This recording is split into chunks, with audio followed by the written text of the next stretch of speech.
Pour encore plus de contenu Xionixes, n'hésitez pas à vous procurer notre livre Petit manuel de potions pour sorciers débutants, disponible dès à présent en librairie. Bonjour à tous et bienvenue dans l'Antre des Ténèbres. Je me présente, je suis le mal absolu. Installez-vous confortablement que nous puissions commencer votre premier cours de force du mal. Ah non, c'est pas ma langue qui a fourché, j'ai bien dit premier cours de force du mal et non pas de défense contre les forces du mal, c'est normal. Puisque dans cette salle de cours, je vais vous apprendre ce qu'il faut faire pour être parfaitement méchant. Oui, vous allez voir, ça va être super cool. Et leçon numéro 1, comme vous pouvez le constater, la première règle, c'est d'abord d'avoir un look absolument impeccable. Il faut porter des trucs noirs et des trucs comme ça, si possible avec des têtes de mort. Et oui, il y a un dress code à respecter quand on est méchant. Au cours de ces aventures, de très nombreux ennemis se sont opposés à Harry Potter. C'est bien simple, il y en a eu tellement qu'il n'a pas pu passer ne serait-ce qu'une seule année tranquille à Poudlard. Pas une seule fois on lui a foutu la paix. Ah bah faut dire qu'on sait y faire, on est efficace dans les forces du mal. Mais d'un autre côté, si tous ces méchants ont été une véritable plaie pour Harry Potter, et ben heureusement qu'ils étaient là, parce que s'il y avait eu personne pour venir titiller un petit peu notre jeune Harry, là, comme ça, l'histoire n'aurait pas eu un grand intérêt. On se serait retrouvé à suivre le quotidien d'un gamin qui va à l'école et à qui il n'arrive absolument rien. Ah bah on va pas se mentir, on se serait quand même un petit peu fait chier, hein. Surtout qu'en règle générale, ce sont les méchants qu'on aime le plus dans les histoires, je le sais, j'en suis un. Ce sont eux qui nous fascinent d'une certaine manière, et ce sont aussi eux qui permettent aux héros de devenir un héros, justement. Ce sont eux qui l'obligent à se transcender, à progresser dans le but de surpasser ses adversaires et de les vaincre une bonne fois pour toutes. Tenez, combien d'entre vous ont adoré le personnage de Bellatrix Lestrange, par exemple? Eh ben, je suis sûr que vous êtes vachement nombreux. Mais vous savez, c'est pas si facile que ça d'être un méchant. Loin de là. Il faut s'entraîner vachement dur et tous les jours pour être une sale race. Et les meilleurs d'entre tous ceux que vous connaissez sont forcément passés devant moi ici à votre place. C'est moi qui leur ai appris tout ce qu'ils savent, c'est moi qui ai fait d'eux les plus gros que cette terre ait jamais porté. Et si c'est à moi qu'ils sont venus s'adresser pour apprendre à devenir des méchants, bah c'est tout simplement parce que je suis un expert. D'ailleurs, vous avez peut-être entendu parler d'un de mes meilleurs élèves, un certain Dark Vador, ça vous dit quelque chose? Un type vachement bien, j'adore ce mec. Ceci étant dit, il faut quand même que je vous explique un tout petit truc avant de commencer ce cours. Ça veut dire quoi, concrètement, être méchant? Que les choses soient claires. Dans cette vidéo, on ne va pas chercher à savoir qui est le meilleur méchant, mais bel et bien celui qui est le plus méchant. Et la méchanceté, si j'en crois la grande majorité des définitions sur lesquelles je suis tombé, c'est un trait de caractère qui consiste à faire du mal aux autres intentionnellement, tout en y prenant plaisir. Donc en gros, quelqu'un de méchant, ce n'est pas uniquement quelqu'un qui fait du mal aux autres, c'est quelqu'un qui le fait exprès et qui adore ça. Mais qu'est-ce que je viens de dire? Est-ce que je viendrais pas justement de vous révéler le but de ce premier cours, en vous disant que nous allons chercher à savoir qui est le personnage le plus méchant dans la saga Harry Potter? Parce que oui, c'est bien ça, c'est exactement ce qu'on va faire. Comme ça, à la fin, si vous aussi vous avez envie de devenir une raclure de fond de chiottes, eh ben vous saurez précisément tout ce qu'il faut faire. Tout ce que vous aurez à faire, c'est prendre exemple sur le premier du classement. Parce que pour savoir qui est le personnage le plus méchant de la saga Harry Potter, nous allons les analyser un par un et les noter suivant une grille d'évaluation que je vais vous expliquer de ce pas. Dans cette grille d'évaluation, nous allons retrouver 5 critères qui font que, selon moi, un personnage est vraiment méchant. 5 critères qui sont basés sur la définition de la méchanceté que nous venons de voir ensemble et qui sont les suivants. Tout d'abord, il y a l'objectif. Est-ce que le personnage a un objectif qui le pousse à être méchant, ou alors est-ce qu'il est méchant pour rien, sans aucune raison? Et ici, forcément, moins on a de raisons d'être méchant, plus on fait ça pour rien et plus on marque des points. Bien évidemment. Ensuite, on analysera la cruauté des actes de chaque personnage. Donc en gros, est-ce que ce qu'ils font au sein de l'histoire est vraiment horrible et dégueulasse, ou alors est-ce qu'en vrai, bon, ça va? Puis on passera à la fréquence des actes des différents personnages. Donc déjà, d'une part, est-ce que le personnage cherche volontairement à être méchant? C'est très important. Et surtout, est-ce qu'il l'est souvent? Parce que c'est vraiment très important, d'accord? N'oubliez jamais que nous sommes là parce que nous voulons être méchants. Et même si ça peut paraître un peu évident pour tout le monde, il ne faut surtout pas oublier que le mal ne dort jamais.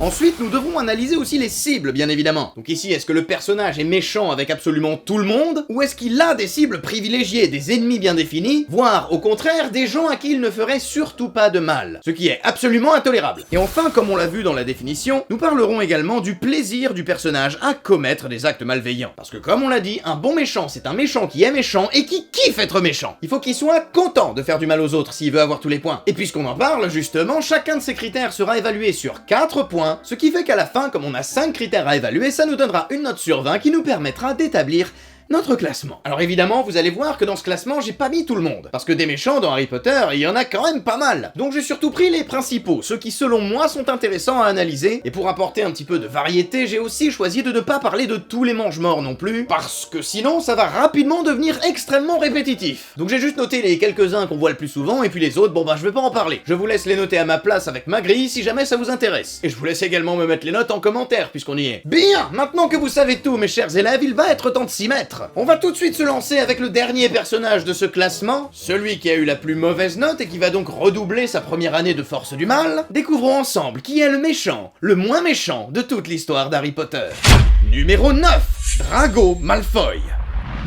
Ah là là là là, quel dommage, Drago, c'est pas si facile que ça d'être un méchant, hein? Surtout quand au fond de soi, on a même plutôt tendance à être gentil, je me trompe? Parce que finalement, il est juste pas méchant, Drago. Il a pas mauvais fond, ce gamin, il est nul. En fait, Drago, c'est un mec qui essaye d'être méchant. Il fait des crasses aux autres, très souvent, pendant toute la durée de sa scolarité même. Il colporte des idées nauséabondes sur les sorciers qui ne sont pas de sang pur. Il est insolent avec la plupart des professeurs, il tente d'assassiner Dumbledore 3 fois, tout en aidant les mange-morts à s'introduire dans l'école. Et oui, je vous l'accorde, ça c'est vraiment pas très sympa pour le coup, je suis d'accord. Mais le souci c'est que tout ça, c'est pas lui qui l'a voulu. Parce que Drago, finalement, c'est plutôt une victime en fait dans cette histoire. Drago, c'est un enfant qui a grandi dans une famille de mange-morts et qui a surtout subi l'influence de ses parents. Les idées qu'il véhicule, ce sont pas les siennes, ce sont celles de son père et de sa mère. Et petit à petit, au fur et à mesure de son apprentissage et quand il va progressivement devenir un adulte, il finira par développer son propre avis sur ces questions-là et se rendra compte par lui-même qu'en fait,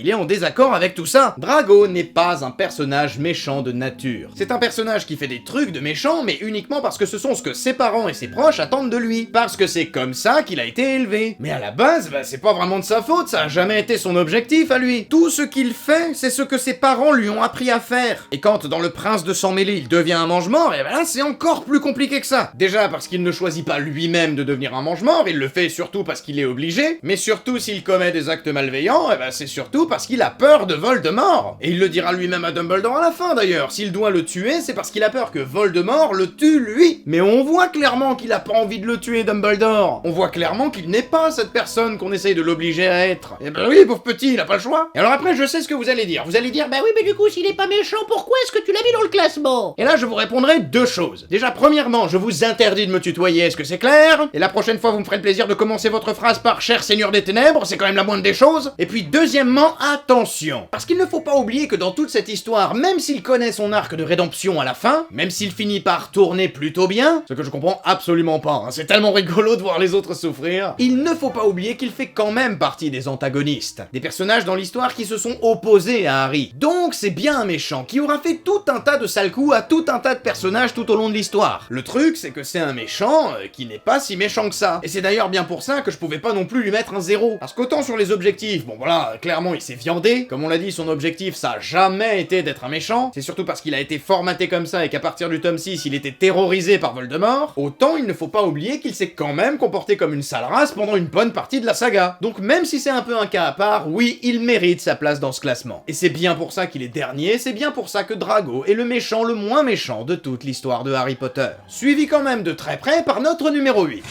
Numéro 8, Gilderoy Lockhart.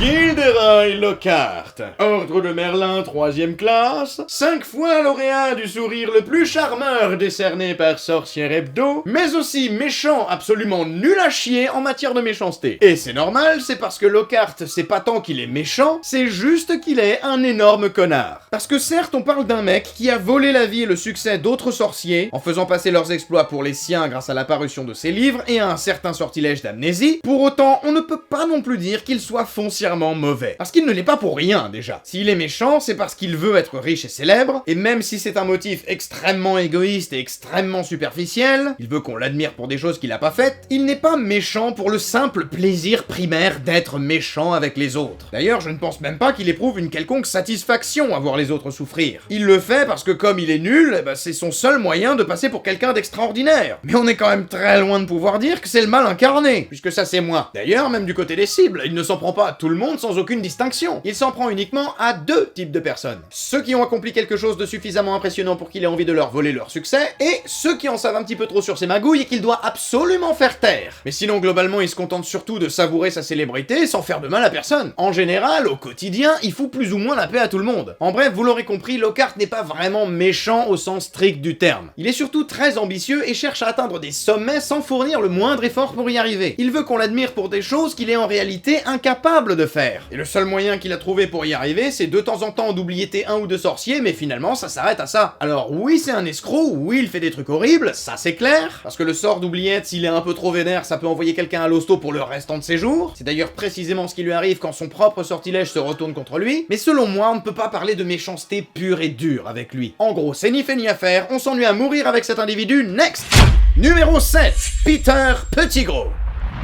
Ah, là, ça y est, on commence à avoir des vrais méchants, enfin. Même si on est encore très très loin des meilleurs, hein, je vous l'accorde. Et regardez, c'est quand même pas si mal. Commençons par voir ce qui est bien. Enfin, ce qui est bien si on veut devenir un gros sac à merde, hein, bien évidemment. Cela va sans dire, mais je précise quand même, au cas où. Déjà, en termes de cruauté, on a affaire à quelqu'un qui bosse pour Voldemort. Quelqu'un qui trahit, quelqu'un qui tue, et qui s'en prend à absolument tout le monde, qu'il soit ennemi, sorcier, moldu, même des enfants, puisqu'il a tué Cédric Diggory. On a affaire à quelqu'un qui n'hésite pas une seule seconde avant de vendre ses meilleurs amis à Lord Voldemort afin qu'ils puissent se rendre chez eux pour les transformer en gens décédés. Mais c'est que ça démarre plutôt bien tout ça, dites-moi. Il est comme ça, Peter, quand il s'y met franchement, on est très fiers de lui du côté des forces du mal. Mais alors pourquoi seulement 11 du coup, me direz-vous? Eh ben parce que malgré ses très nombreux exploits, malgré le fait qu'il soit capable des pires horreurs, il y a quand même quelques petits trucs qui clochent, hein, à commencer par les raisons pour lesquelles il est méchant. Parce que si on y repense 5 minutes, en fait, il l'est surtout parce qu'il est terrifié par Voldemort lui aussi. Parce qu'il est convaincu qu'il est impossible de gagner contre lui et qu'il vaut mieux être vivant de son côté que mort en essayant de l'affronter. En d'autres termes, Peter, c'est un personnage qui est méchant par ses actes, mais qui ne l'est pas pour rien. Il est pas méchant gratuitement, son objectif c'est de survivre à Voldemort. Et on le voit très clairement, il ne prend strictement aucun plaisir à être méchant. C'est juste quelqu'un de très lâche qui veut survivre, lui. Même s'il doit tuer 12 moldus qui n'ont rien demandé dans une explosion, même s'il doit envoyer son meilleur ami en prison à sa place, même s'il doit se faire passer pour mort pour ça, il ne veut que survivre. Et donc voilà pourquoi il n'est que 7ème, parce que certes, oui, il est méchant, oui, il commet des actes impardonnables, mais le problème c'est qu'il n'a jamais voulu devenir méchant. Il a juste pas eu le courage de s'opposer au mal quand le mal s'est présenté devant lui, et il a préféré le rejoindre non pas par conviction, mais par peur. Ce qui fait de lui un ramassis d'immondices de la pire espèce, ça c'est vrai, mais pas nécessairement le personnage le plus méchant de l'histoire de Harry Potter. Et ne vous en faites pas, on va y arriver, mais d'abord passons à notre numéro 6. Numéro 6, Lucius Malfoy.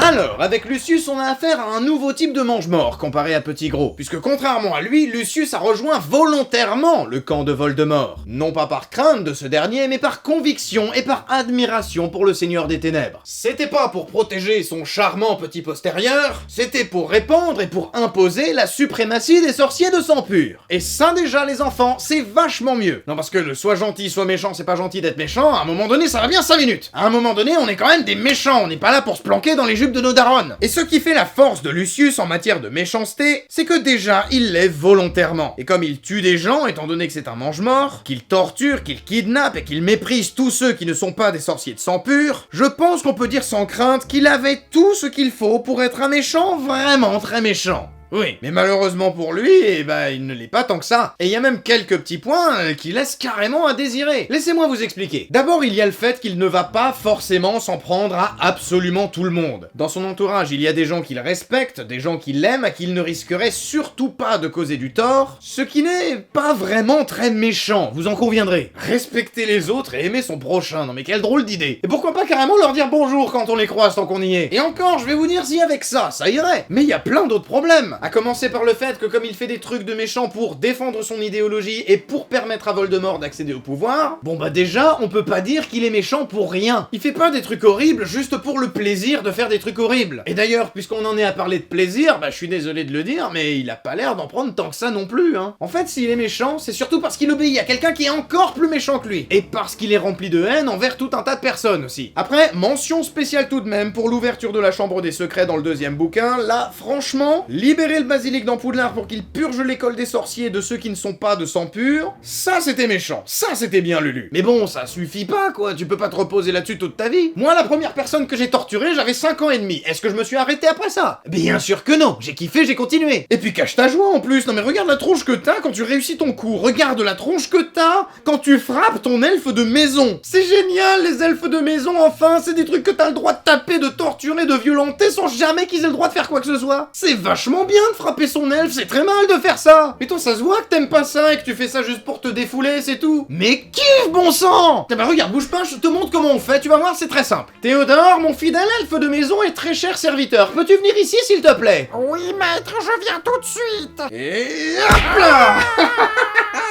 Et bam, en plein dans le nid de guêpe, ça fait 50 points. Ah, bah tu vois, c'est pas compliqué, c'est super facile. Enfin bref, allez, tant pis, suivant. C'est qui après?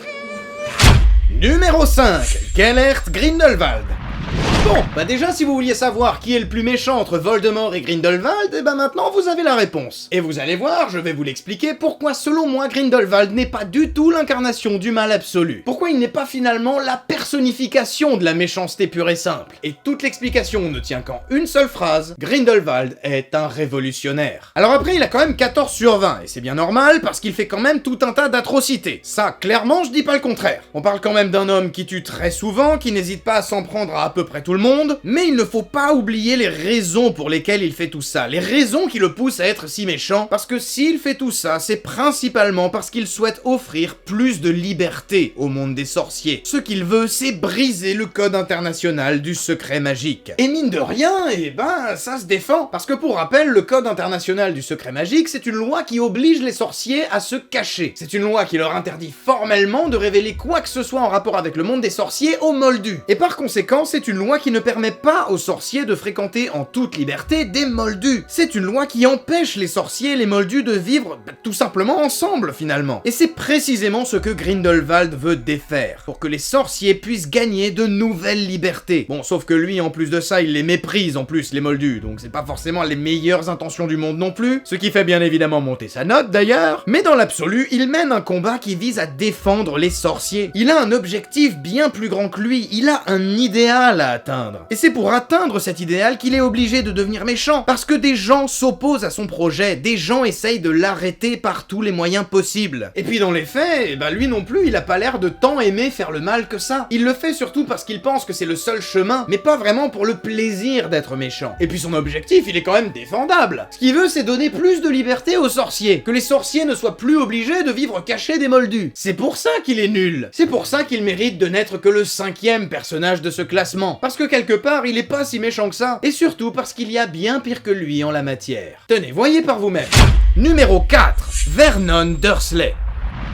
Pardon, Vernon Dursley, plus méchant que Grindelwald? Eh bah oui. Désolé de vous l'apprendre, mais Vernon Dursley, en matière de méchanceté, bah il est pire que Grindelwald. Pourquoi, me dites-vous? Eh bien tout simplement parce que déjà, c'est le premier personnage de tout le classement à se rapprocher vraiment de la définition de la méchanceté. Étant donné que Vernon n'a absolument pas le moindre objectif à être méchant. Il est méchant sans aucune raison, juste parce qu'il est méchant. Et ça c'est vraiment pas gentil du tout, j'adore. Bon alors après, il manque quand même beaucoup de cruauté. Hein. Non, parce que même s'il est vraiment pas sympa avec Harry, au moins il le nourrit, lui donne un placard sous l'escalier pour dormir, avec un matelas, il l'aime pas, et du coup il le traite pas très bien. Mais franchement, ça pourrait être pire, non? Non mais sérieux, de quoi il se plaint, Harry, au juste? Ça aurait été moi, je t'aurais balancé tout ça dans la cave au milieu de tous mes objets de torture, de temps en temps il m'aurait servi de cobaye pour tester les nouveautés, et ton seul repas ça aurait été les vers de terre que t'arrives à dénicher toi-même dans le sol boueux en creusant. Alors un petit peu de respect pour ton oncle Vernon, espèce d'ingrat. Mais sinon, mis à part le fait que niveau cruauté, il soit loin d'être au niveau des autres, notamment si on parle des Mange-Morts et de Grindelwald, et ben le fait est qu'il reste quand même plus méchant qu'eux, parce que lui, il n'a absolument aucune raison d'être méchant. Et en plus, il l'est avec tout le monde. Déjà parce qu'il méprise l'intégralité de la communauté magique, alors qu'il les connaît même pas. Ils ont rien demandé, eux, hein, et pourtant ils se prennent toute sa haine dans la tronche. Mais en fait, si vous lisez attentivement les bouquins, vous vous rendrez compte qu'en réalité, il est comme ça avec même tout le monde. Ça peut tomber sur n'importe qui, à l'exception de sa famille proche et des quelques très rares personnes pour qui il a du respect. Et quand ça arrive, quand quelqu'un qu'il n'aime pas se met à souffrir, mais Vernon c'est le premier à jubiler. Vernon c'est typiquement le genre de mec à tirer une bonne grosse satisfaction de voir les gens qu'il aime pas souffrir, à se réjouir du malheur des autres quelque part. Donc oui, aussi surprenant que ça puisse paraître, Vernon occupe la 4e place de ce classement. Et d'une certaine manière, eh ben oui, il est plus méchant que Lucius et il est plus méchant que Grindelwald. Ses actes sont peut-être beaucoup moins cruels, n'empêche que sa méchanceté au sens littéral du terme est légèrement supérieure à la leur. Et à partir de maintenant, on va passer à du très sérieux, puisque comme on vient de finir de parler du 4e, nous sommes sur le point de monter sur la première marche du podium des méchants. Il est temps de parler de celui qui décroche la médaille de bronze des personnages les plus méchants de l'histoire de Harry Potter. Il est temps de découvrir qui est notre numéro 3. Numéro 3, Voldemort. Nom d'un épouvantard, je sens que je vous ai perturbé là. Est-ce que je suis en train de vous dire que ni Grindelwald ni Voldemort n'est le personnage le plus méchant dans l'histoire de Harry Potter? Eh bah oui, c'est ce que je suis en train de dire, oui. Oh, s'il vous plaît, arrêtez de faire comme si vous saviez pas qui va finir premier, vous le savez déjà. En tout cas, si vous le voyez pas, c'est pas Voldemort. Et pourtant, qu'est-ce que ça partait bien. Parce que niveau cruauté, bon bah clairement, on peut difficilement faire pire. Ou mieux, ça dépend de quel côté on se situe. Enfin bref, on a affaire à quelqu'un qui torture, qui tue absolument tout le monde et n'importe qui, même ses alliés, même ses serviteurs, aucun scrupule à maltraiter absolument tout le monde, tout le temps, et sans la moindre raison des fois. Oh là là, mais qu'est-ce qu'il était bon. Alors oui, il est très bon, mais il est pas premier. Et alors pourquoi? Eh ben parce qu'encore une fois, on n'a pas affaire à quelqu'un qui a pour objectif d'être méchant pour rien, sacrebleu. C'est dingue ça, pourquoi vous voulez pas être méchant? Et alors attention, me faites pas dire ce que j'ai pas dit. Voldemort, il lui arrive d'être très méchant, et gratuitement même, la plupart du temps. Mais dans sa globalité, eh ben il a un objectif qui n'est pas celui de faire le mal pour aucune raison, juste comme ça, parce que ça le fait kiffer. Il en a même deux, des objectifs qui ne sont pas celui de faire le mal pour le plaisir. Petit 1, il veut répandre son idéologie qui consiste à mettre les sorciers de sang pur au pouvoir, et petit 2, il veut aussi devenir immortel. Parce que Voldemort, c'est aussi malheureusement quelqu'un qui a terriblement peur de la mort. C'est bien pour ça qu'il va créer toute sa panoplie de Horcrux. C'est pour ne jamais passer de vie à trépas. Et en réalité, si vous le regardez bien, hélas, il ne prend pas non plus tant de plaisir que ça à être méchant. S'il l'est, c'est principalement par haine et par colère. Par exemple, quand il pète un câble à Gringotts parce qu'il vient d'apprendre que son Horcrux a été détruit. Je parle de la coupe de Poufsouffle qui était dans le coffre de Bellatrix Lestrange. Et voilà, ça le fait péter un câble à ce moment-là, il tue tout le monde sans aucune distinction. Mais il le fait pas pour le fun, il le fait parce qu'il a peur et parce qu'il est en colère. Et ce n'est qu'un exemple parmi tant d'autres, il fait tout le temps ce genre de choses. Et c'est terriblement dommage parce que sans ça, il aurait clairement pu devenir le personnage le plus méchant d'Harry Potter. Mais il ne l'est pas, parce qu'il reste encore deux autres personnages qui sont selon moi bien plus méchants que lui. Deux personnages dont le premier d'entre eux n'est nul autre que... Numéro 2, Bellatrix Lestrange.